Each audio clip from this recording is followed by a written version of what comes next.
I never imagined that the scent of rosemary and roasting lamb would become the soundtrack to my awakening.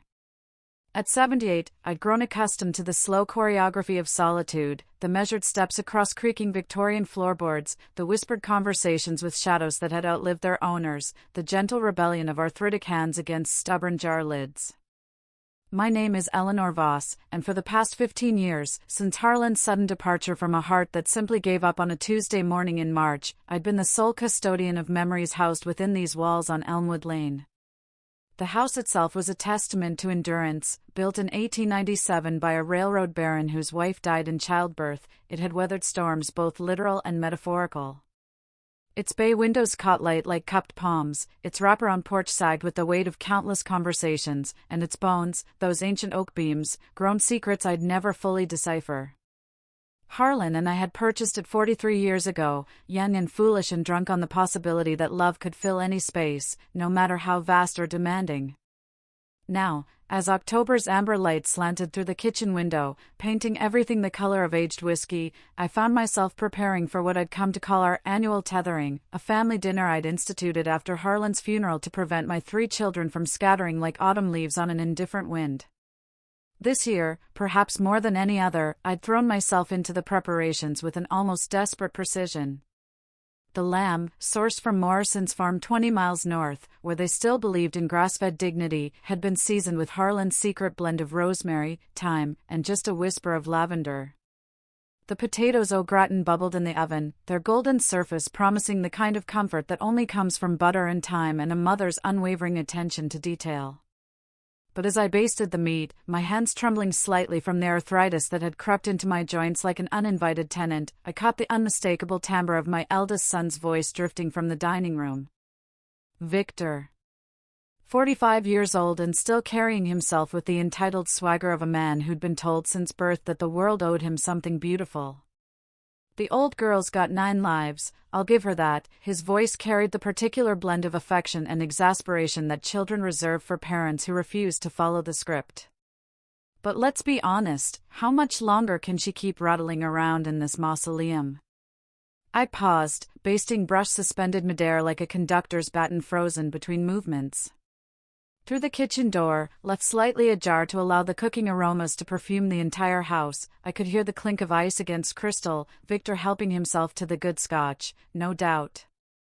The Macallan 18 that Harlan had been saving for a special occasion that never quite arrived. My heart performed a small, irregular skip, not the sharp stab that had sent me to Dr. Patterson 6 months ago, but a gentler rebellion, like a bird testing the bars of its cage.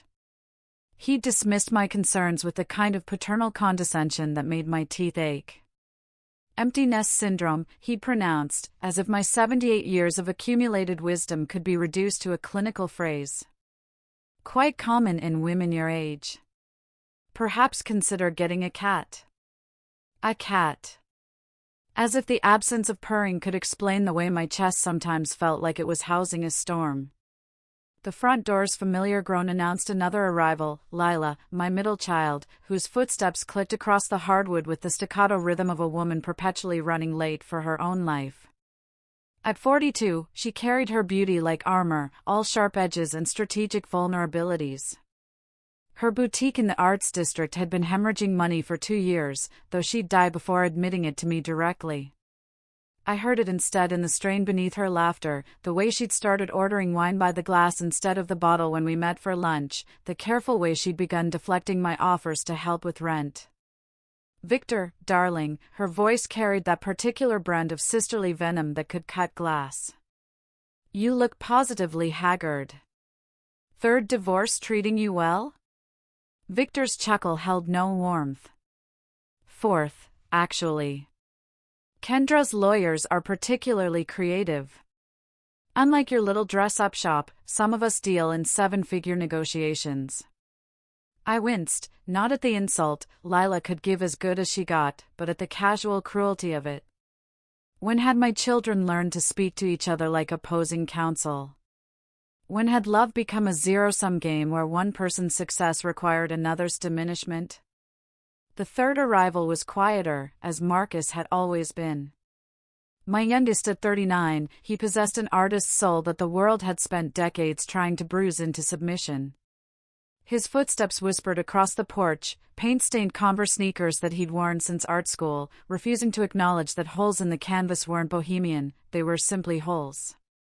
Through the window, I glimpsed his ancient Toyota van, held together with hope and electrical tape, settling into the driveway with a mechanical sigh that sounded not unlike my own. "Sorry I'm late." Marcus's voice carried the apologetic undertone of a man who'd spent his life being sorry for taking up space. "Traffic was murder coming over the bridge." "Traffic," Lila repeated, the word dripping with the kind of disdain reserved for convenient excuses. "At 3 o'clock on a Sunday afternoon." How mysterious. I dried my hands on the dish towel, the one with tiny violets that Harlan had given me for our 30th anniversary, now soft as silk from years of washing, and took a moment to steady myself against the counter. The chest pain had intensified, not sharp but persistent, like a hand pressed firmly against my sternum. Dr. Patterson's voice echoed in my memory. "Stress, Eleanor. Empty nest syndrome. Perhaps you're placing too much importance on these family gatherings." But what was the alternative? Let them drift further apart, let the threads that bound us fray until we became strangers who shared DNA and nothing else? I'd been watching this slow dissolution for 15 years, ever since we'd gathered in the same dining room to hear Harlan's will read aloud. He'd been scrupulously fair, the house and modest savings to me, trust funds for each child, equal shares that he'd hoped would keep the peace. But fairness, I'd learned, was no antidote to resentment. Victor had wanted the house sold immediately, the proceeds divided. Lila had needed her inheritance to launch the boutique that was now drowning. Marcus had used his portion to chase gallery dreams that evaporated like morning mist. And I'd held onto this house, this beautiful, demanding shrine to memory, perhaps out of stubbornness, perhaps out of hope, perhaps because letting go would mean admitting that Harlan was truly gone. Now, at 78, I found myself wondering if I'd made the right choice. The house felt too big some days, too full of echoes. The heating bills could fund a small country. The roof needed replacing, the plumbing occasionally rebelled, and the garden had grown wild in ways that Harlan would have found personally offensive. But it was ours. Had been ours. Was still, in some inexplicable way, ours. From the dining room came the sound of chairs scraping against wood, the rustle of napkins being arranged, the gentle percussion of silverware against china. My children, taking their places around the oak table that had hosted 1,000 meals, 100 arguments, dozens of celebrations and reconciliations and comfortable silences. I lifted the roasting pan from the oven, its weight substantial in my hands. The lamb was perfect, pink at the center, crispy at the edges, fragrant with herbs that would have made Harlan weep with nostalgia. For a moment, I allowed myself to imagine him standing beside me, his broad hands covering mine as we'd lifted countless roasts together, his voice warm with appreciation for simple pleasures well executed. "Eleanor?" Victor's voice, pitched to Carrie. "Do you need assistance?" Such a lawyer's question, formal, correct, designed to demonstrate concern without requiring actual engagement. I wondered if he spoke to his clients this way, all surface politeness masking deeper calculations. "I'm perfectly fine, darling," I called back, though my hands were shaking more noticeably now, whether from arthritis or anxiety or the simple weight of accumulated years. Just putting the finishing touches on everything. Finishing touches. As if this dinner were a painting I could perfect through careful attention to detail. As if the right combination of flavors and presentation could somehow alchemize 3 fractured relationships back into something resembling family. But hope, I'd learned, was a stubborn thing. It persisted despite evidence, despite disappointment, despite the gradual erosion of faith that came with watching people you'd once thought you knew become strangers wearing familiar faces. The voices from the dining room had settled into the kind of careful small talk that preceded real conversation, weather, traffic, vague references to work and health that revealed nothing of substance. I recognized the pattern, had watched it play out countless times before. The polite opening moves in a game where the rules changed yearly but the underlying tensions remained constant. I was arranging serving dishes when something in the tone from the other room shifted. Not louder, but sharper somehow. More focused. I paused, ceramic serving spoon halfway to the gravy boat, and found myself listening with the kind of attention that comes naturally to mothers, the ability to detect distress frequencies in voices we'd been monitoring since birth. If you're watching this story unfold, I'd love to know where you're listening from. These family dynamics play out in homes across the world, and I'm curious how far this tale will travel. Please take a moment to share your location in the comments below, and don't forget to subscribe to Voices of Rosa for more stories that explore the complex weave of human relationships. The shift in conversation continued, subtle but unmistakable. The careful pleasantries were giving way to something more substantial, more loaded with meaning. I moved closer to the door, not quite eavesdropping but not quite ignoring either. After all, this was my house, my dinner, my family. Surely I had the right to understand the undercurrents swirling beneath the surface of our annual gathering.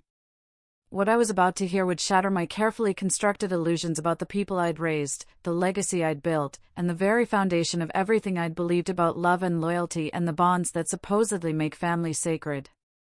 But in that moment, standing in my kitchen surrounded by the fruits of my labor, the perfect lamb, the golden potatoes, the wine breathing on the counter like a promise of civilized conversation, I was still innocent of the storm about to break over my carefully ordered world. Sometimes innocence is a mercy. Sometimes it's simply the calm before the deluge. The transition from kitchen to dining room required the kind of performance I'd perfected over decades of hostessing, a seamless ballet of domestic grace that masked the tremor in my hands and the persistent ache blooming behind my sternum. I carried the serving platters with the measured dignity of a woman who'd learned that presentation mattered as much as substance, that the theater of family dinner could sometimes bridge chasms that honest conversation couldn't span. The dining room glowed under the Waterford crystal chandelier, a wedding gift from Harlan's mother who'd never quite approved of his choice in wives but had grudgingly accepted that her son's happiness required certain compromises. The table was set with our finest china, the Lenox with the platinum rim that only emerged for Christmas, Easter, and these increasingly precious family gatherings. Each place setting was positioned with mathematical precision, the silverware aligned just so, the wine glasses positioned at exactly the right angle to catch and fracture the light into tiny rainbows. Victor had claimed the head of the table, naturally. At 45, he'd grown into the kind of commanding presence that courtrooms demanded, broad shoulders beneath a custom-tailored shirt, salt and pepper hair styled with the confidence of a man who'd never doubted his own importance. But tonight, I noticed the subtle signs of strain that prosperity couldn't quite mask, the tightness around his eyes, the way his fingers drummed against the tablecloth, the careful way he sipped his scotch as if rationing pleasure. "The lamb smells extraordinary, Mother," he said, rising to help me with the serving dishes. His manners were impeccable, a product of expensive schools and social climbing, but there was something rehearsed about the gesture, as if kindness required conscious effort. Lila had positioned herself strategically across from him, her back to the bay window where the dying afternoon light created a flattering silhouette. She dressed carefully for this dinner, a silk blouse in deep emerald that complemented her auburn hair, jewelry chosen to suggest success without ostentation. But I knew her well enough to recognize the signs, the slightly too bright lipstick that couldn't quite disguise her pallor, the way she held her phone face down beside her plate as if expecting important calls that never came, the practiced smile that didn't quite reach her eyes. "It's divine, Mama," she said, sampling the potatoes with the enthusiasm of someone who'd been surviving on coffee and determination. "Your au gratin recipe should be declared a national treasure." Marcus occupied the chair closest to the kitchen door, perhaps unconsciously seeking an escape route. He'd attempted to dress up for the occasion, a button-down shirt mostly free of paint stains, khakis that had seen better decades, but his artist's soul rebelled against conventional presentation. His hair needed cutting, his fingernails bore the permanent stains of someone who worked with pigment and passion, and there was a dreamy quality to his gaze that suggested he was only half present in our carefully orchestrated domestic scene. "The colors on the table," he murmured, studying the interplay of candlelight and crystal. "If I could capture this light, the way it fragments and multiplies." Always the artist, Victor said, and though his tone aimed for affection, I caught the subtle edge beneath. Still chasing those gallery dreams? The question landed like a stone in still water, creating ripples of discomfort that spread across the table. Marcus's fork paused halfway to his mouth, and I saw him shrink slightly into himself, a defensive posture I recognized from his childhood when Victor's academic achievements cast long shadows over his creative ambitions. The art world is challenging, Marcus replied carefully. But I'm working on a new series. Abstract landscapes that explore the intersection of memory and place. Lila leaned forward with predatory interest. Challenging means no buyers, doesn't it? How many months behind on rent this time? Lila, I warned, my voice carrying the authority of a mother who'd spent decades mediating sibling warfare. I'm just being practical, Mama. We're all adults here. We can discuss finances like civilized people. She turned back to Marcus, her smile sharp as winter sunlight. Though I suppose I'm hardly one to judge, considering my own recent setbacks. The admission hung in the air like incense, heavy with implication. Victor's eyebrows rose with lawyer's interest. Setbacks? I thought the boutique was thriving. Define thriving, Lila said, her laugh containing no humor. When your overhead exceeds your income by $3,000 a month, and your landlord starts making pointed comments about the lease renewal. She trailed off, reaching for her wine glass with the kind of careful precision that suggested this wasn't her first drink of the day. I watched my middle child, my fierce, ambitious daughter who'd once declared she'd rather die than ask for help, wrestling with the kind of financial desperation that stripped away pride like paint thinner. Victor swirled his scotch, the ice clinking against crystal with metronomic precision. Well, we all have our crosses to bear. Kendra's attorneys have decided that 15 years of marriage entitles her to half of everything, plus alimony that would make a pharaoh weep. Apparently, supporting her yoga retreats and meditation workshops constitutes enabling her spiritual journey. His bitterness was palpable, seasoning the air like smoke. This was his fourth divorce, or was it fifth? I'd lost count of the wives who'd briefly brightened our family gatherings before disappearing into the ether of irreconcilable differences and prenuptial agreements. Maybe the problem isn't the wives, Lila suggested with sisterly malice. Maybe it's the husband. Maybe the problem, Victor countered, is that everyone expects success to be permanent. That once you achieve something, you're somehow obligated to sustain it indefinitely, regardless of changing circumstances. The words carried weight beyond their surface meaning, and I felt something shift in the room's emotional temperature. There was subtext here, currents running beneath the visible conversation that I couldn't quite decipher. My children were communicating in code, using their personal struggles as metaphors for larger grievances. Marcus cleared his throat, a nervous habit from childhood that preceded difficult revelations. Speaking of changing circumstances, I should probably mention that the gallery space I've been renting? The one where I was planning the retrospective? The owner sold the building. I have 30 days to relocate my studio. Relocate to where? I asked, though I suspected I already knew the answer. That's still being determined. The euphemism landed heavily.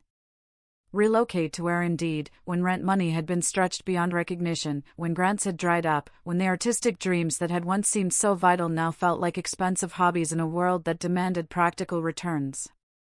I rose to refill wine glasses, using the movement as cover to study my children's faces. When had they become these brittle, desperate versions of themselves? When had success become such a precarious balancing act that any disruption threatened complete collapse? As I moved around the table, I caught fragments of a whispered exchange between Victor and Lila, something about timing and opportunities and before it's too late. They fell silent when I approached, their smiles snapping into place like masks. More wine, darling? I asked Lila, noting how quickly she'd drained her glass. Please. This Cabernet is exceptional. From the vineyard days? The last bottle, I confirmed. Harlan would have insisted we save it for a special occasion. And this qualifies? Victor asked, his tone suggesting genuine curiosity about what constituted celebration in our diminished circumstances. Being together qualifies, I said simply. Having all three of you under this roof, healthy and whole, it's rarer than you might think. But even as I spoke the words, I recognized their fragility. Healthy seemed an overstatement for children drowning in debt and disappointment. Whole implied an integration that none of them seemed to possess, Victor fractured by serial failure at intimacy, Lila consumed by the relentless pressure of keeping up appearances, Marcus adrift in a world that didn't value his particular gifts. And together? That was perhaps the most tenuous claim of all. We were occupying the same physical space, consuming the same carefully prepared meal, but each of us remained trapped in our individual struggles, connected by DNA and shared history but separated by the kind of emotional distance that geography couldn't measure. I excused myself under the pretense of checking the dessert, a lemon tart that had been Harlan's favorite, its bright acidity a perfect counterpoint to the rich main course. But truthfully, I needed a moment to process what I was witnessing. My children, these adults I'd raised with such hope and intention, were quietly drowning in their respective failures. And instead of reaching for each other, instead of allowing family to be the life raft it was meant to be, they seemed to be circling like sharks, each sensing the other's weakness but uncertain how to exploit it. In the kitchen, I busied myself with unnecessary tasks, wiping already clean counters, adjusting the temperature on the oven that had long since been turned off, rearranging serving spoons that were already perfectly organized. The familiar rituals soothed me, providing structure for thoughts that refused to settle into coherent patterns. Through the slightly open door, I could hear their voices resuming, lower now, more intimate. The kind of conversation that happened when the maternal presence withdrew, when adult children felt free to speak truths too sharp for mother's ears. Can't keep pretending everything's fine, Lila was saying, her voice carrying the weight of exhaustion. None of us can, Marcus agreed. But what's the alternative? The alternative, Victor's voice carried a lawyer's precision, is acknowledging reality and acting accordingly. I found myself leaning closer to the door, ostensibly organizing the spice rack but actually straining to catch every nuance of their exchange. Something in Victor's tone had sharpened, taken on the focused intensity he typically reserved for closing arguments. She's not getting any younger, he continued, and my blood chilled as I realized they were discussing me. And this house, it's like maintaining a museum. Beautiful, historic, and completely impractical for a woman her age. You're talking about selling? Marcus's voice carried alarm. I'm talking about facing facts, Victor replied. She rattles around in 8 rooms she doesn't need, maintaining a property that's worth more than some people's entire net worth. Meanwhile, we're all struggling to keep our heads above water. The words hit me like cold water. I gripped the edge of the counter, my arthritis suddenly irrelevant compared to the sharp pain blooming in my chest. They were discussing my life, my choices, my future, as if I weren't fully capable of making those decisions myself. But what disturbed me more than their presumption was the calculation beneath it. This wasn't concern for my welfare disguised as filial duty. This was something else entirely, something that made my hands tremble as I reached for the dessert plates. In the dining room, the conversation continued in hushed tones that carried all the urgency of conspiracy. And I stood in my kitchen, my sanctuary, my domain, listening to my children discuss my fate as if I were already gone. The big mistake, I was beginning to understand, might not be theirs at all. The kitchen had become my unwitting surveillance post, the partially open door serving as a portal into conversations never meant for maternal ears. I moved with the practiced stealth of someone who'd spent decades monitoring the emotional temperature of her household, arranging dessert plates with mechanical precision while every fiber of my being strained toward the dining room where my children's voices had dropped to the intimate register of conspiracy. Look, Victor was saying, his lawyer's cadence taking on the persuasive rhythm I'd heard him use during phone calls with difficult clients. We all know the situation is unsustainable. Mother's 78, living alone in a house that's worth more than most people's retirement accounts. The property taxes alone could fund a modest lifestyle somewhere more appropriate. Appropriate, Lila repeated, and I could picture her leaning forward, elbows on the table in direct violation of every etiquette lesson I'd ever attempted to instill. You mean profitable. For us. I mean practical, Victor corrected smoothly. When did practicality become a dirty word? She can't maintain this place indefinitely. The roof needs replacing, $20,000 minimum. The furnace is from the Carter administration.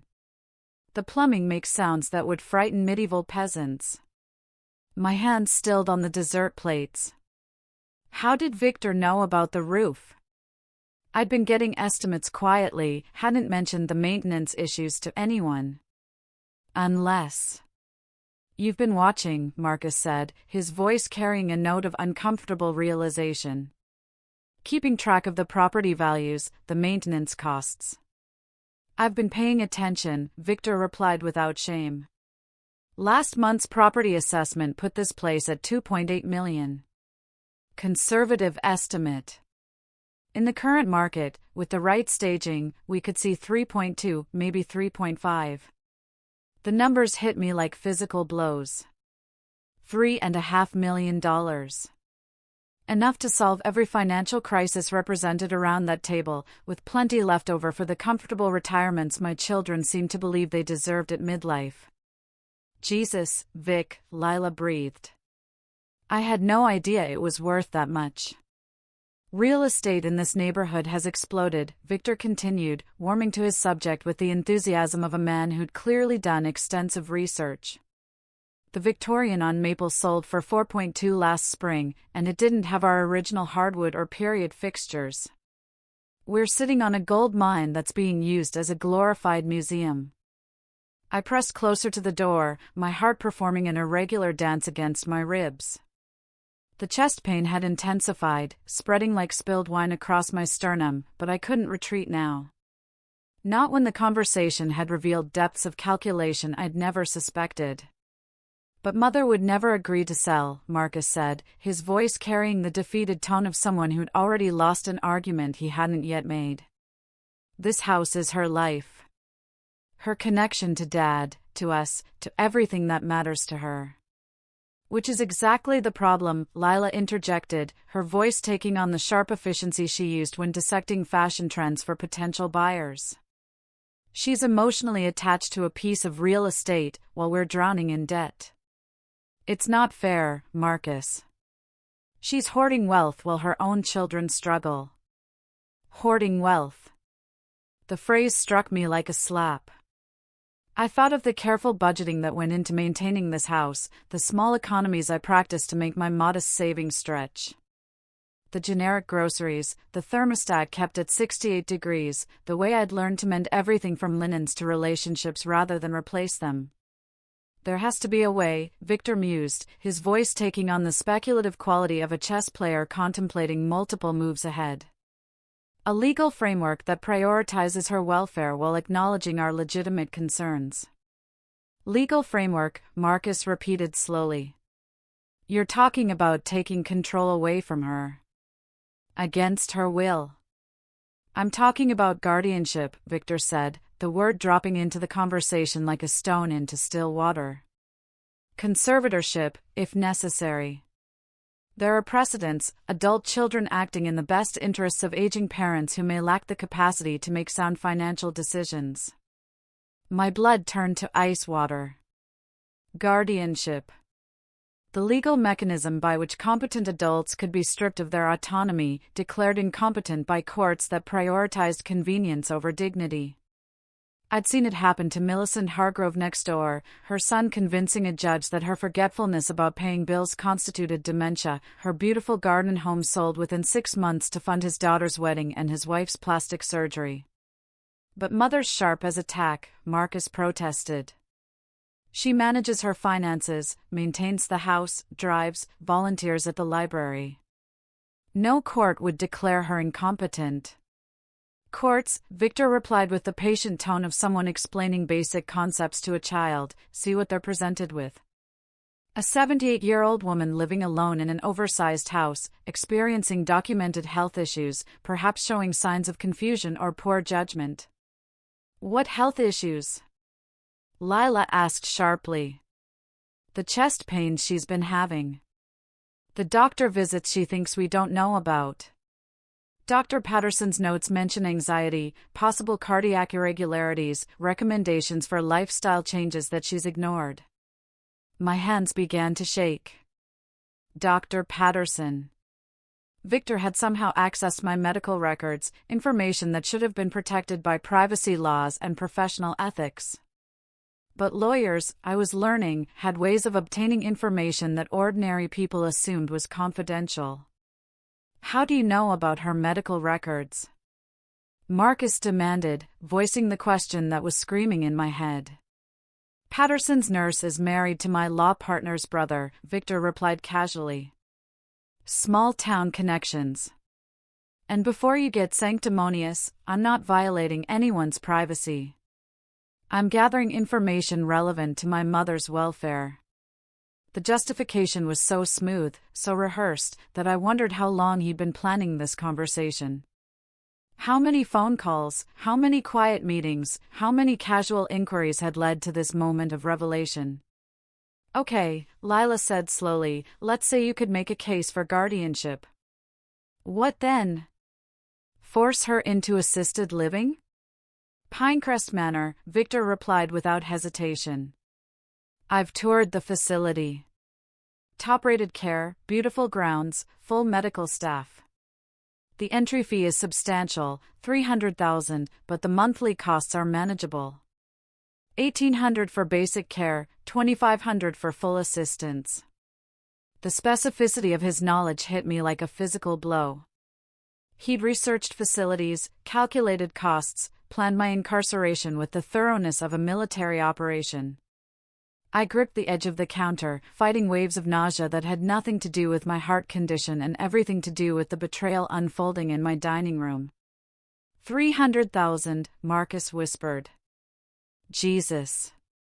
A fraction of what the house would bring, Victor continued relentlessly. And she'd be safe, supervised, with access to medical care around the clock.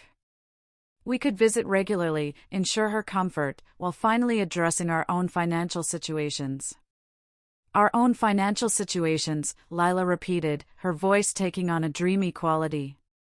God, Vic, do you realize what this could mean? I could pay off the boutique, expand, maybe open a second location. Actually compete with those chain stores that are killing small businesses. I could establish a proper studio, Marcus added, his moral objections apparently crumbling before the vision of financial security.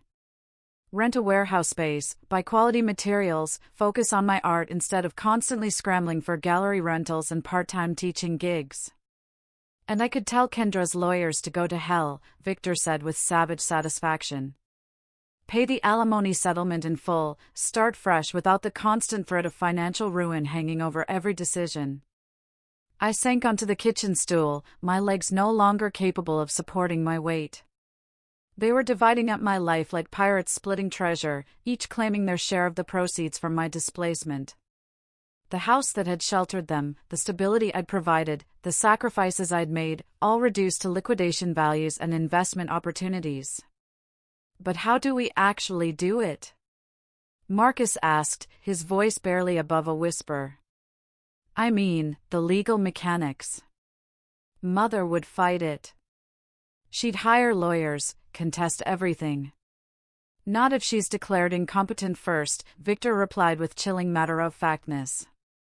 The process is straightforward. Family members petition the court expressing concerns about her capacity to manage her affairs. We'd need documentation, medical records showing declining health, evidence of poor decision-making, perhaps testimony from concerned neighbors about her isolation and unusual behavior. Unusual behavior? Lila's voice sharpened with interest. Living alone at her age, refusing to consider appropriate housing options, maintaining an oversized property she can't properly care for. Mix in some carefully documented incidents, forgetting appointments, confusion about bills, maybe a minor accident attributed to declining reflexes, and you have a compelling case for intervention. The methodology was breathtaking in its cruelty.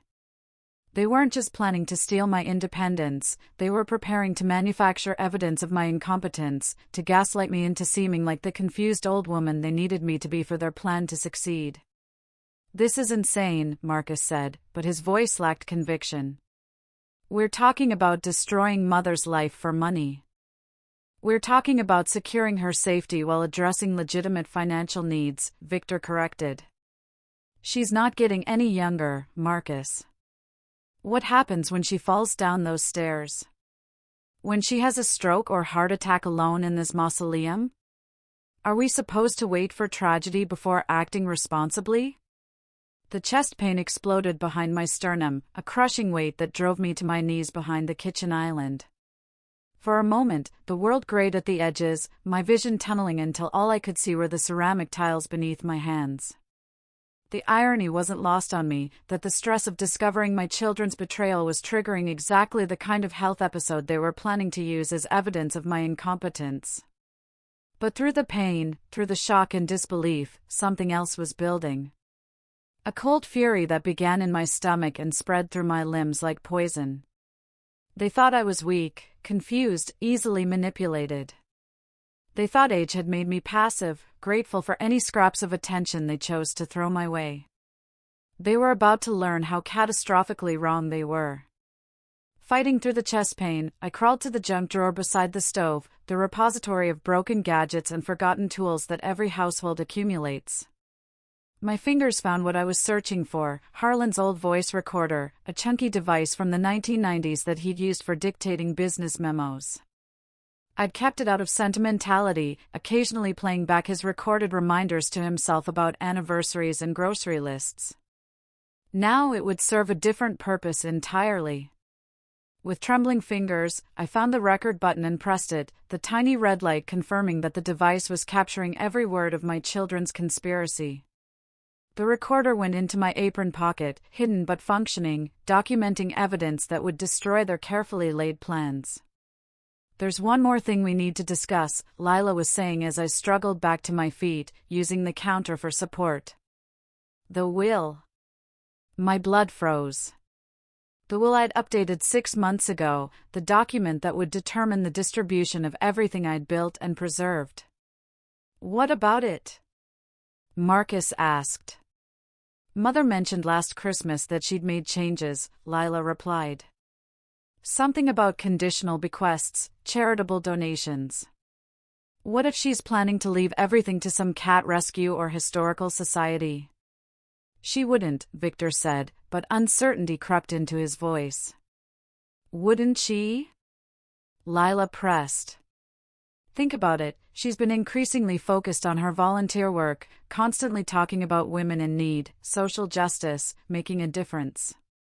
What if we go through all this effort to secure guardianship only to discover she's left everything to strangers?"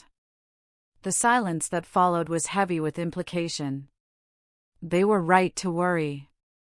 The updated will did include substantial charitable bequests, the house to the women's shelter where I volunteered, a foundation in Harlan's name to support struggling artists like Marcus should have been. But there were provisions for my children too, contingent on their demonstrating genuine care for others rather than pure self-interest. "We need to see that will," Victor said finally. "Understand exactly what we're dealing with." "How?" Marcus asked. "Whitaker's office keeps copies of all estate documents," Victor replied. "And Whitaker's been the family lawyer for 30 years. He trusts me, considers me a colleague. A quiet word about concerns regarding Mother's mental state, a request to review the documents for irregularities." "You're talking about accessing confidential legal documents under false pretenses," Marcus said, his voice hollow. "I'm talking about family members exercising appropriate oversight of an aging parent's affairs," Victor corrected smoothly. "Perfectly legal, perfectly ethical, perfectly necessary." Nothing about this was legal or ethical, but Victor's ability to rationalize criminal behavior with legal terminology was apparently limitless. I thought about poor Whitaker, my loyal attorney who'd helped Harlan and me navigate 40 years of legal matters. How easily would he be manipulated by Victor's false concerns and professional credentials? The recording device in my pocket felt warm against my hip, capturing every word of their treachery. Evidence that would destroy Victor's legal career, expose Lila's cupidity, and reveal Marcus's moral cowardice. Evidence that would protect me and ensure that their carefully constructed conspiracy collapsed into the ruins of their own making. But first, I needed to hear it all. Every detail, every rationalization, every casual cruelty that revealed the true nature of the people I'd raised and loved and sacrificed for. In the dining room, my children continued planning my destruction with the methodical efficiency of a corporate takeover. And in my kitchen, surrounded by the remnants of the dinner I'd prepared with such hope and care, I transformed from victim to strategist, from mother to adversary.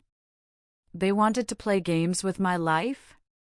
They were about to discover that their elderly mother had learned a few moves they'd never anticipated.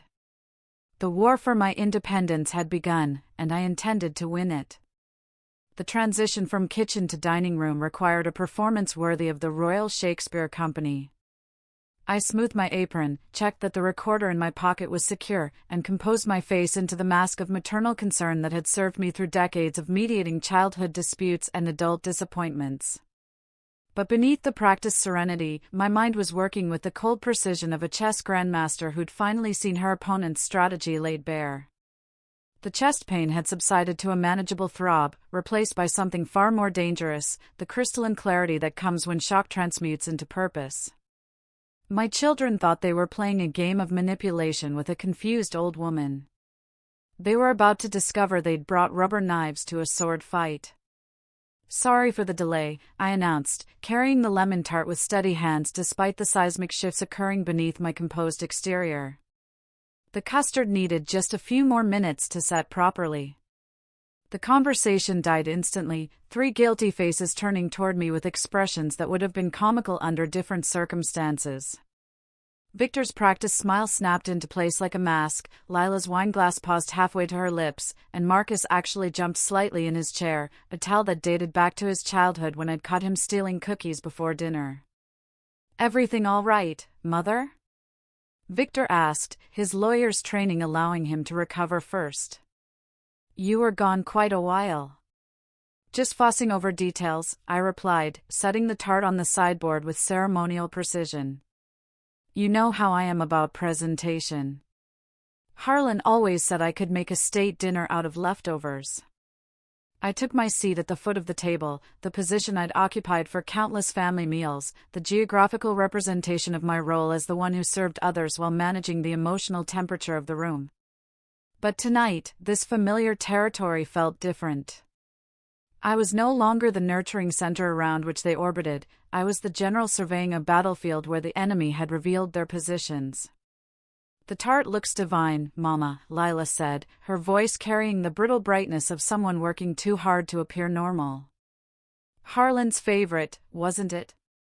"One of many," I replied, cutting precise slices with the silver server that had been my grandmother's. "He had simple pleasures. Good food, family gathered around this table, the satisfaction of work well done. He believed that contentment came from appreciating what you had rather than coveting what you didn't." The words hung in the air like incense, heavy with implication that none of them could quite interpret. Victor's eyes narrowed slightly, the look of a man trying to determine if he was being challenged or simply subjected to maternal philosophy. "Wise man," he said carefully. "Though I imagine he'd understand that circumstances change. That what worked for one generation might not serve the next." "Oh, circumstances certainly change," I agreed, taking a small bite of tart and savoring both the bright lemon flavor and the irony of the moment. "The question is whether we adapt with dignity or abandon our principles when tested." Marcus shifted uncomfortably in his chair, his artist's sensitivity picking up undercurrents that his siblings were still trying to decode. "Ma, is something wrong? You seem different." Different. If only he knew how profound that difference was. The woman who'd entered this dining room 30 minutes ago, hopeful, trusting, still clinging to illusions about family loyalty, had died in that kitchen. The person sitting before them now was someone harder, clearer, infinitely more dangerous. Different how, darling? I asked, my tone warm with maternal interest while my mind catalogued every micro-expression, every tell that might reveal their next move. I don't know, Marcus said slowly. Like you're planning something. The observation was more perceptive than I'd expected from my dreamy youngest child. I smiled at him with genuine affection. Even conspirators could occasionally demonstrate insight. Always planning something, I said lightly. Next week's grocery list, the garden for spring, which recipes to try for Christmas dinner. At my age, planning becomes a form of optimism. Speaking of planning, Victor interjected with the smooth transition of a man steering conversation toward predetermined goals. We were discussing your living situation while you were in the kitchen. This house, your independence, your future arrangements. The euphemism was perfectly chosen, future arrangements, as if they were discussing vacation schedules rather than the systematic dismantling of my autonomy. I took another bite of tart, letting the silence stretch until it became uncomfortable. My future arrangements, I repeated finally. How thoughtful of you to be concerned. What specific aspects were you discussing? Lila leaned forward, her boutique owner's instincts sensing an opening. The practical aspects, Mama. This house is enormous for one person. The maintenance, the expenses, the isolation. We worry about you here alone. Isolation, I mused, as if considering the concept for the first time. I suppose it could seem that way to someone who equates solitude with loneliness. But I find great comfort in these rooms. Every corner holds memories, every piece of furniture tells a story. It would be difficult to imagine myself anywhere else. But surely you recognize that attachment to place can become problematic, Victor said, his voice taking on the persuasive cadence I'd heard him use during phone negotiations. When emotional connections prevent rational decision-making about safety and financial security. Rational decision-making. The phrase they'd use in court, no doubt, when arguing for my incompetence. I filed it away with the growing catalog of evidence that would destroy their carefully constructed case. Financial security, I repeated thoughtfully. Are you concerned about my finances, Victor? Because I assure you, my affairs are in perfect order. The house is paid for, my savings are adequate, my investments are conservative but stable. What specific financial insecurities are you referring to? The question landed like a probe in an infected wound. Victor's composure flickered momentarily, a micro-expression of annoyance at having his carefully rehearsed arguments challenged by inconvenient facts. It's not about current stability, he recovered smoothly. It's about future contingencies.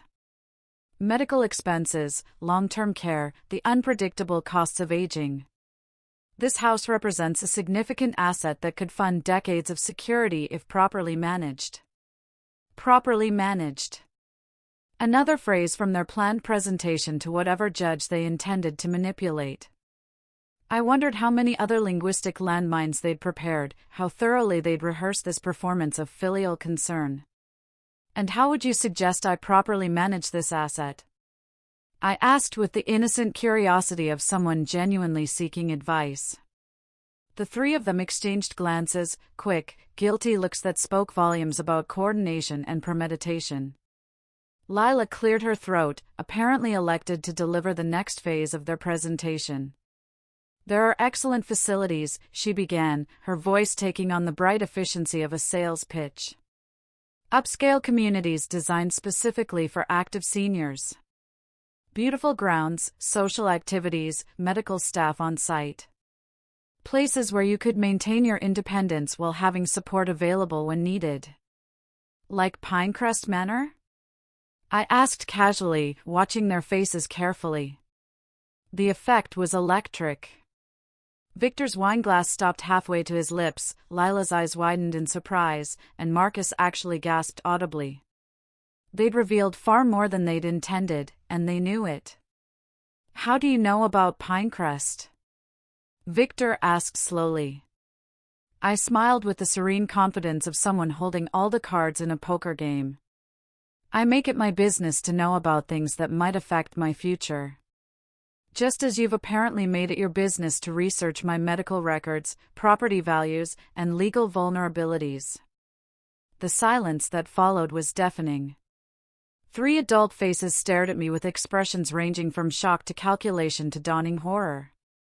The careful facade of concern cracked, revealing the raw ambition beneath. "Mother," Victor began, his lawyer's training kicking in with damage control mode, "I think there may be some misunderstanding." "No misunderstanding," I interrupted, my voice cutting through his explanations like a blade through silk. I reached into my apron pocket and withdrew the recorder, placing it on the table between the wine glasses and dessert plates like a small, electronic bomb. "Let me play back exactly what I heard." I pressed the replay button, and their own voices filled the dining room with damning clarity. Victor's cold calculations about property values, Lila's eager plans for boutique expansion, Marcus's reluctant agreement to participate in my destruction.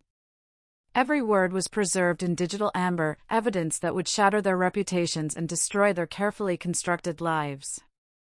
As the recording played, I watched their faces transform. Victor's composure cracked entirely, his skin taking on the grayish pallor of a man watching his career implode in real time. Lila's aggressive confidence dissolved into panic, her hands shaking as she reached for her wineglass. Marcus buried his face in his hands, his shoulders shaking with what might have been sobs or laughter or complete nervous breakdown. When the recording ended, the silence stretched like a taut wire ready to snap. "Well," I said finally, my voice calm as still water, "does anyone care to explain how 3 people I raised to value honesty and compassion came to plot my institutionalization for profit?" Victor recovered first, his legal training providing protocols for crisis management. "Mother, you're taking this out of context. We were simply discussing contingencies, hypothetical scenarios." "Hypothetical," I repeated, my voice carrying the lethal gentleness of a cat toying with wounded prey. "Like hypothetically accessing my medical records through illegal channels? Hypothetically manipulating my attorney to gain access to confidential documents? Hypothetically manufacturing evidence of my incompetence to support a guardianship petition?" Each accusation hit like a physical blow. Victor's face cycled through expressions of denial, calculation, and desperate damage control. He was realizing, perhaps for the first time, that his elderly mother possessed both the intelligence to understand his schemes and the ruthlessness to destroy them. "You can't prove any of that," Lila said, her voice carrying the desperate bravado of someone whose back was against the wall. "That recording is inadmissible. You obtained it without consent, in your own home, during a private family conversation." I laughed, a sound with no warmth or humor, the verbal equivalent of breaking glass. "Admissible in court?" "Darling, I'm not planning to take you to court. I'm planning to take you to the court of public opinion, where the rules of evidence are far more flexible." The threat landed with devastating effect. In a small town where reputation was currency, the prospect of public humiliation carried more weight than legal consequences.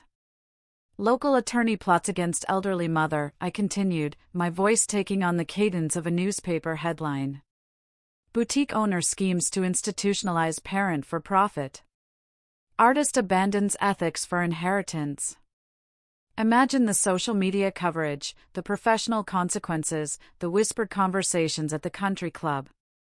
Marcus leapt up from his hands, his face streaked with tears. "Ma, please. I never wanted." I tried to say no, but they kept talking about family responsibility, about your safety. "My safety," I repeated, my voice soft with disappointment. "Is that what you called it when you agreed to participate in forging documents and manufacturing evidence of my incompetence?" "We weren't going to hurt you," Marcus protested weakly. The facilities we looked at, they're nice places. Comfortable. You'd have been safe. Safe, I interrupted, my composure finally cracking to reveal the molten rage beneath. Like a bird is safe in a cage. Like a prisoner is safe in a cell. Like every woman throughout history who's been declared incompetent by men who coveted her property. The historical parallel hung in the air like smoke from a funeral pyre. This wasn't the first time the Voss family had witnessed such betrayal. Harlan's own father had willed the family vineyard to his mistress, leaving his legitimate children to scramble for scraps. But I'd never imagined my own children would follow that poisonous legacy. This conversation is over, I announced, rising from my chair with the dignity of a queen dismissing subjects who'd disappointed her beyond redemption. You have a choice to make. You can leave now, tonight, and never speak of this again. Or you can continue down this path and discover exactly how ruthless an old woman can be when her back is against the wall. And if we leave? Victor asked, his voice barely above a whisper. I smiled with the cold satisfaction of someone who'd played chess while her opponents were still learning checkers. Then we'll see whether you can rebuild your relationships with your mother through honest means rather than theft and betrayal. Whether you can earn inheritance through love rather than steal it through manipulation. The recorder went back into my pocket, the evidence of their conspiracy safe in my possession. 3 faces stared at me with expressions I'd never seen before, not the children who'd once run to me for comfort, but strangers who'd been caught with their hands in the cookie jar and their souls in the gutter. The choice, I said softly, is entirely yours. The silence that followed my ultimatum stretched like a bridge over an abyss, each second weighted with the gravitational pull of consequences none of us could fully comprehend. My children sat frozen in their chairs, 3 adults who'd been reduced to the status of schoolchildren caught cheating on an exam, their carefully constructed adult personas stripped away to reveal the raw, grasping creatures beneath. I remained standing, drawing strength from the physical elevation that transformed me from victim to judge. The recorder in my pocket felt warm against my hip, a talisman of power that had shifted the entire dynamic of our relationship in the span of 30 minutes. But power, I was discovering, came with its own weight, the terrible responsibility of deciding whether to use it for destruction or redemption. Let me be perfectly clear about your options, I said, my voice carrying the crisp authority of someone who'd spent decades managing boardrooms through volunteer work and charity fundraising. You can continue down this path of conspiracy and manipulation, in which case I'll release that recording to every newspaper, social media platform, and professional association in the tri-state area. Or you can demonstrate genuine remorse through action rather than words. Victor's lawyer instincts finally kicked in, his face cycling through calculations as he weighed risks and potential damage control strategies. What kind of action? Community service, I replied, the phrase carrying ironic weight given their current predicament. Real service, not the token volunteer hours you claim on tax returns. Haven House, the women's shelter downtown, needs volunteers. 3 months, minimum 20 hours per week, working directly with women who've lost everything to predatory family members, abusive partners, and legal systems that failed them. The parallel wasn't subtle, and I could see from their expressions that none of them missed the connection. They would spend their time helping women like me, women whose families had betrayed them, whose trust had been weaponized against them, whose independence had been stolen in the name of protection. 3 months, Lila repeated, her voice hollow. 20 hours a week. That's almost a part-time job. Consider it payment for nearly destroying your mother's life, I replied without sympathy. And if you complete the service satisfactorily, if you demonstrate genuine commitment to helping others rather than exploiting them, then we'll discuss the possibility of rebuilding our relationship. And if we refuse? Victor asked, though his tone suggested he already knew the answer. I smiled with the cold precision of a surgeon making an incision. Then you'll discover that an old woman with nothing left to lose can be far more destructive than 3 middle-aged failures with everything to protect. That recording goes public, along with documentation of Victor's illegal access to medical records, Lila's knowledge of fraudulent guardianship proceedings, and Marcus's willing participation in elder abuse conspiracy. The specific charges hit them like individual slaps. Victor's face drained of color as he calculated the professional ramifications: disbarment, criminal charges, the complete destruction of a legal career he'd spent decades building. Lila's boutique owner facade cracked entirely as she realized her business couldn't survive the scandal, that customers would flee from an entrepreneur who'd plotted against her own mother. Marcus simply wept, his artist's soul apparently unable to process the transformation of family dinner into legal warfare. "This is blackmail," Victor said weakly, the accusation carrying no heat. "This is consequences," I corrected.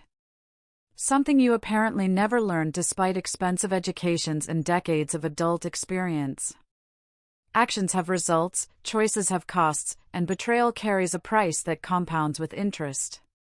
The moment stretched, pregnant with possibility and threat. Then Marcus pushed back from the table, his chair scraping against hardwood with a sound like fingernails on chalkboard. His face was streaked with tears, his paint-stained hands shaking as he reached for his jacket. "I'm sorry, Ma," he whispered, his voice broken with genuine remorse. "I never wanted to hurt you. I was scared, desperate, and I let them convince me that we were helping. But there's no excuse for what we planned. None." He moved toward me as if to embrace, then stopped, reading the rigid set of my shoulders correctly. Physical comfort would need to be earned, not simply claimed through biological connection. "Haven House," he said, nodding as if to convince himself. 20 hours a week. I'll start tomorrow." "Make it meaningful," I replied, my voice softening slightly in recognition of his apparent sincerity. "These women have been betrayed by people they trusted. They'll spot insincerity from across the room." Marcus nodded again and headed for the door, pausing only to look back with the expression of someone who'd glimpsed the wreckage of his own moral compass. The front door closed behind him with a soft click that somehow carried more finality than a slam would have. Lila stood next, her boutique armor reassembling itself as she prepared for strategic retreat. But beneath the composed exterior, I could see the calculation, the anger, the stubborn pride that had always been her most dangerous quality. "You think you've won," she said, her voice carrying the bitter edge of someone who'd never learned to lose gracefully. "But this isn't over, Mama. Families don't just break apart because of one bad dinner conversation." "No," I agreed, "they break apart because trust, once shattered, can never be perfectly repaired. Because some betrayals cut too deep for simple apologies to heal. Because some people choose greed over grace and never find their way back." She flinched at the assessment but held her ground, her chin lifted in defiance that reminded me painfully of her childhood tantrums. "I'll do your community service. But don't expect me to pretend this was some kind of moral awakening. I'll help your shelter women because the alternative is social suicide, not because I've suddenly discovered the error of my ways." "Honesty," I said with something approaching approval. "Perhaps there's hope for you yet." Lila gathered her purse, her movements sharp with suppressed fury. At the dining room threshold, she turned back one final time. "That recording won't stay secret forever. People talk, rumors spread. You might want to consider whether exposing your children's failures is worth destroying your own reputation as a loving mother." The threat was clumsy but carried enough potential truth to sting. In exposing their conspiracy, I would inevitably reveal my own failure as a parent, the woman who'd raised children capable of such calculated cruelty. "My reputation," I replied calmly, "will survive the truth." "Will yours?" She left without answering, her heels clicking across the hardwood in retreat that sounded like distant gunfire. Victor remained seated, his lawyer's mind apparently processing multiple scenarios simultaneously. When he finally spoke, his voice carried the measured tones of someone negotiating surrender terms. "The community service requirement," he said slowly. If we complete it satisfactorily, what guarantees do we have regarding the recording? Regarding future considerations? Even in defeat, he was thinking like a lawyer, seeking loopholes and protection clauses. I almost admired the professional consistency. No guarantees, I replied. Trust, like respect, must be earned through sustained demonstration of character. Complete the service, prove you're capable of genuine care for others, and we'll discuss restoration of family relationships. Fail, and you'll discover that this conversation was merely the opening salvo. He nodded slowly, accepting terms that offered no certainty but punishment if rejected. Haven House. 20 hours weekly for 3 months. Understood. Victor rose, straightened his jacket, and walked toward the door with the careful dignity of a general accepting surrender. But at the threshold, he paused, his professional mask slipping to reveal something that might have been genuine regret. I want you to know, he said quietly, that we never intended actual harm. The facilities we researched, they really are excellent. We convinced ourselves we were solving multiple problems simultaneously. The road to hell, I replied, is paved with rationalizations. After Victor's departure, I stood alone in my dining room, surrounded by the detritus of a meal that had transformed from family gathering into battlefield.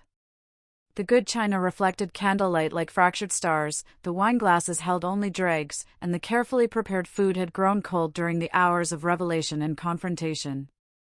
I began clearing the table with mechanical precision, each plate and glass a piece of evidence from the crime scene my home had become. But as I worked, I felt something unexpected rising in my chest, not the crushing weight of betrayal, but a strange lightness, as if enormous pressure had been released. For 15 years, I'd carried the burden of maintaining family unity through sheer force of will. I'd absorbed their disappointments, funded their failures, enabled their dependencies while convincing myself that love required infinite accommodation. Tonight had shattered those illusions completely, but in their absence, I discovered something unexpected: relief. I was no longer responsible for their happiness, their success, their moral development.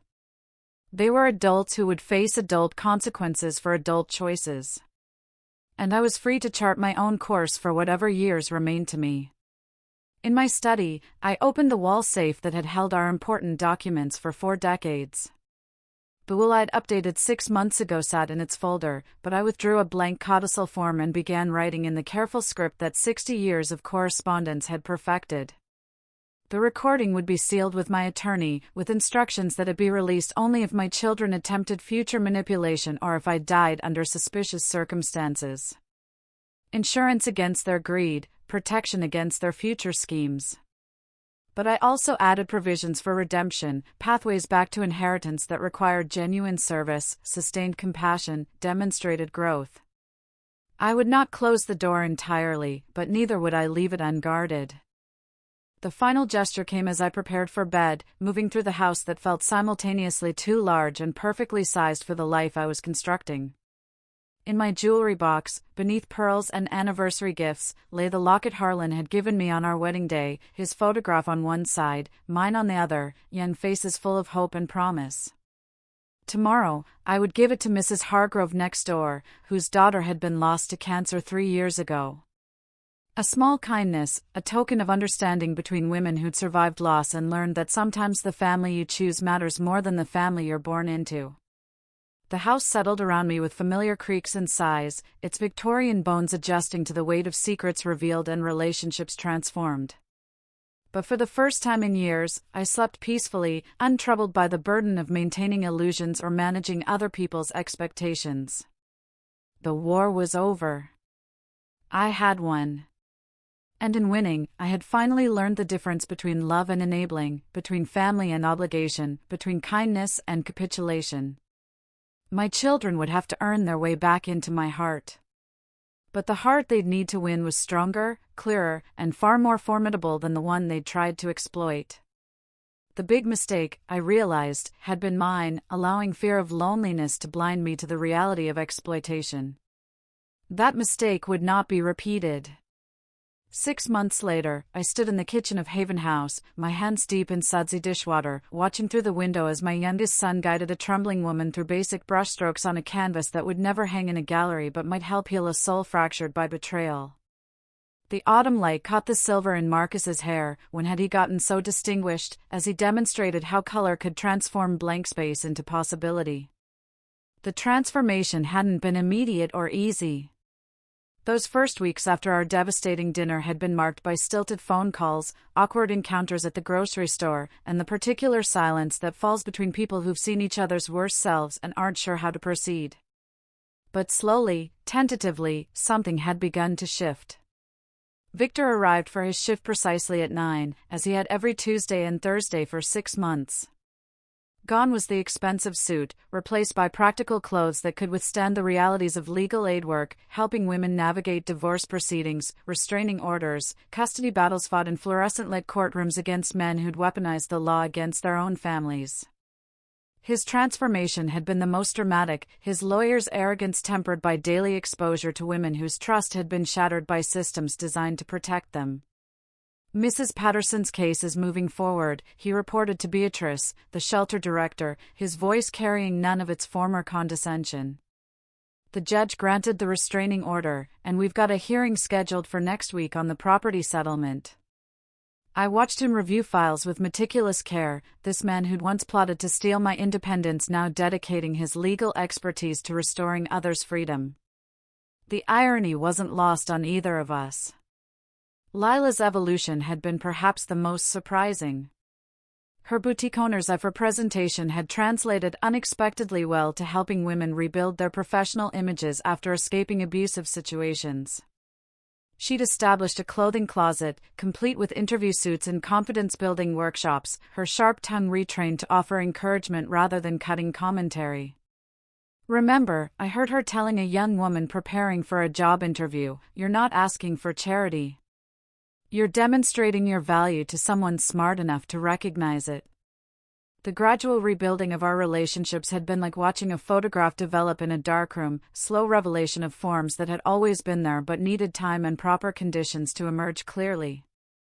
Shared work had created shared purpose, common ground on which to reconstruct something that resembled family. The first voluntary dinner had happened 3 weeks ago, not at the Victorian house on Elmwood Lane, but here at Haven House, around the scratched wooden table where women gathered to plan their escapes and rebuild their lives. My children had arrived separately, uncertain, carrying offerings of food and tentative hope. We'd eaten simply, soup and sandwiches prepared by residents who'd learned that cooking for others was a form of self-care, and talked about the women we'd met, the stories we'd heard, the small victories achieved through collective effort. Conversation flowed naturally for the first time in years, lubricated not by wine but by shared purpose. "I never understood," Marcus had said quietly, watching a young mother help her daughter with homework in the corner, "how someone could plot against family until I became someone who plotted against family." The admission hung in the air like a prayer or confession, and I'd reached across the table to cover his paint-stained hand with my own.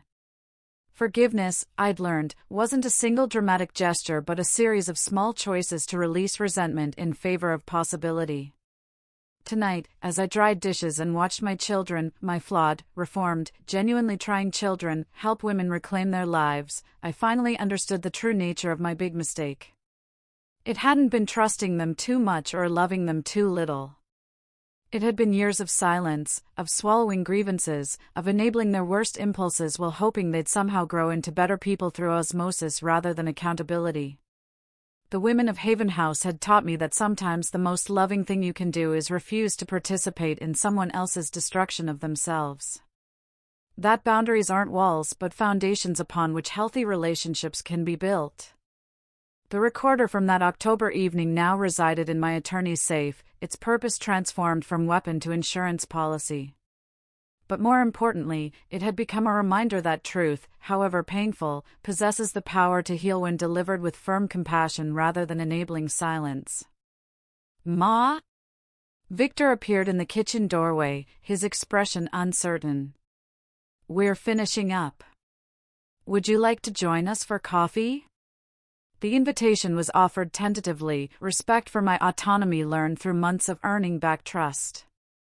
I dried my hands on the dish towel, a new one, bright yellow with sunflowers, gifted by the women who'd come to see me not as a client but as a partner in their reconstruction. "I'd love that," I said, and meant it. As we gathered around the table where so many difficult conversations had led to healing, I thought about the journey from that devastating dinner to this moment of quiet redemption. The path from betrayal to forgiveness had been neither straight nor easy, but it had led us to something stronger than what we'd lost, a family built on choice rather than obligation, on earned trust rather than assumed loyalty. If you followed this story to its conclusion, I hope you found something meaningful in the complexity of family relationships and the possibility of redemption through service to others. These stories matter because they remind us that people can change, that betrayal needn't be permanent, and that sometimes the strongest families are forged in the fires of honest confrontation. I'm Eleanor, sharing my story through Voices of Rosa, and I'd love to hear about your own experiences with family challenges and reconciliation. Please share your thoughts in the comments below, and don't forget to subscribe for more stories that explore the intricate web of human relationships. Your support allows us to continue bringing these important narratives to light. In the end, the big mistake had been mine, but so was the wisdom gained from surviving it.